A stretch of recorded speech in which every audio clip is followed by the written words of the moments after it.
Quran says, you are busy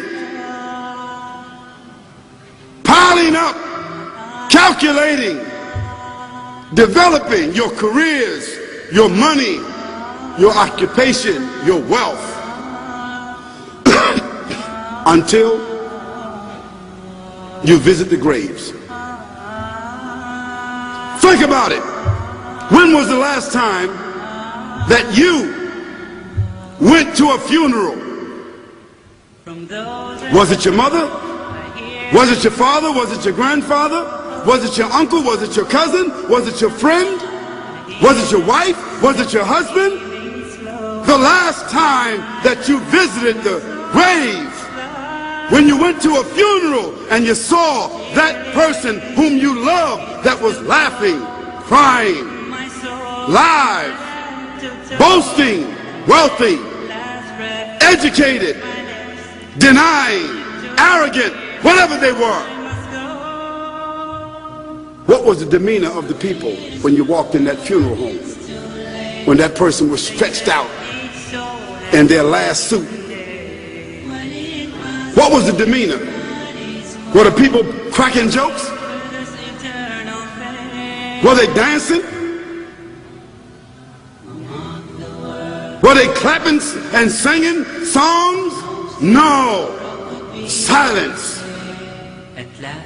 Melancholy. Trauma.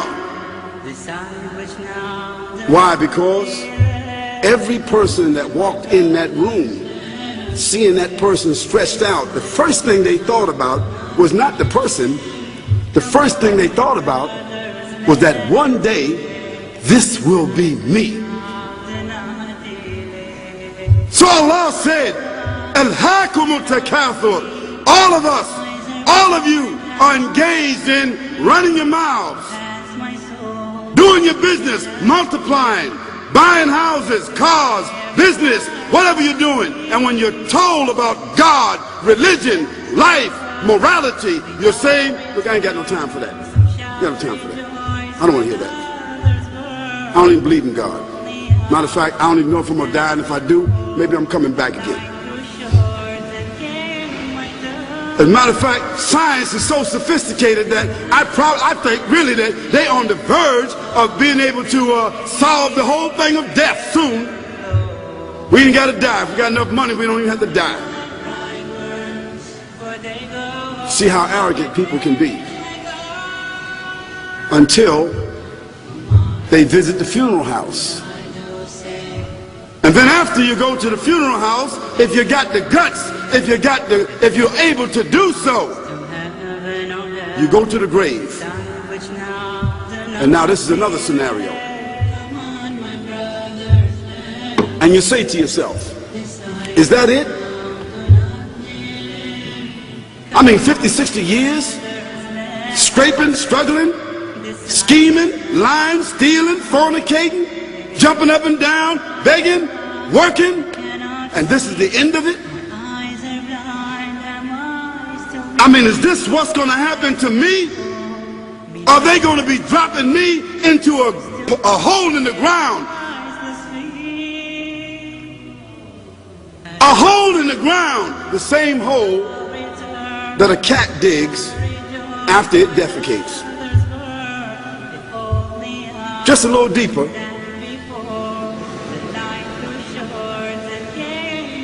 But for the same reason. The cat digs a hole because the cat has dignity.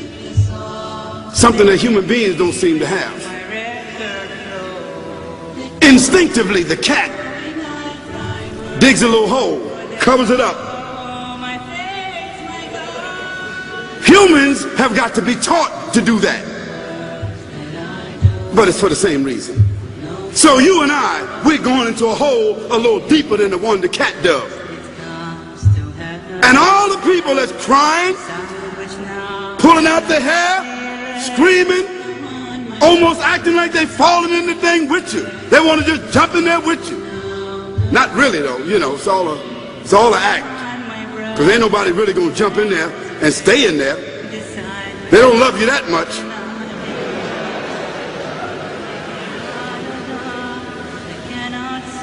And then after all the shoveling get done, and they fill it up, and the box, you can't even see the box no more, the coffin that cost $5,000.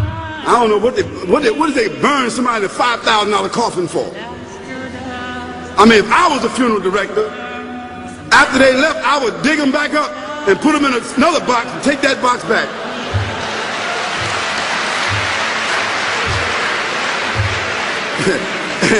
and honestly, I'm telling you, that's what they do. Yeah. So after all the money and all the drama, and they dig that hole and put you in there and cover you up, and everybody goes back to the place, go back to mama's house or daddy's house or whoever's house, and you know, we cook some chicken or whatever it is, and we do a little dancing and drink some scotch and forget all about that person. And then we want the lawyer to come now and talk about, you know, divvying up the spoils. So if that woman who died had a husband, somebody else is gonna marry him, you know that. And that man who died, you know, that woman, in about 6 months or a year of grieving or whatever it is, she gonna come to understand that she needs somebody else to be with, so she gonna marry somebody. So that means if his suits are still in the closet and he can fit them, who gonna wear them? So it really means that after all this time, and the people walk away from that grave, it's over. What about that person in the grave? What's happening? Because you know and I know that death is almost like sleeping. Death is like sleeping. Your body is gone. Your body is dead. Your spirit is gone, but your consciousness is there. Yes, brothers and sisters, you and I are going to know when the people put us in that box and put us in the grave. We are going to know.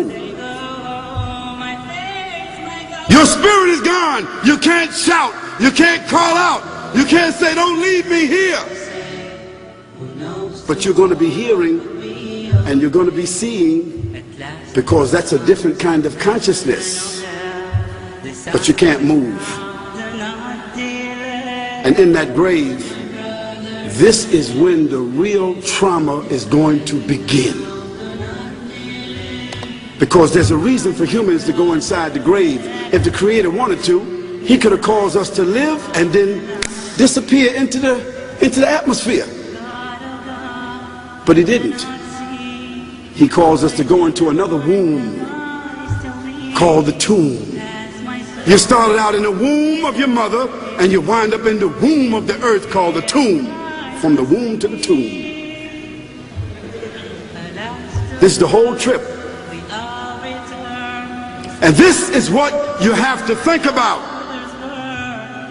That grave is going to be a place of drama and trauma. A place where you're going to be questioned before you're resurrected. What happens in the winter? All the leaves fall off the trees and the earth goes dead. And what happens in the springtime? The water comes, generates the earth again, germinates all over again, new grass, new leaves, new flowers, new fruits. So Allah says, and a sign for them is the dead earth. After that, we give it life. And then you eat the fruits from that. So Allah says, the one who gave you life in the beginning, is He not able to give you life all over again in order to judge you? Yes, certainly. You may want to deny it because you don't want to be judged, but you will be judged.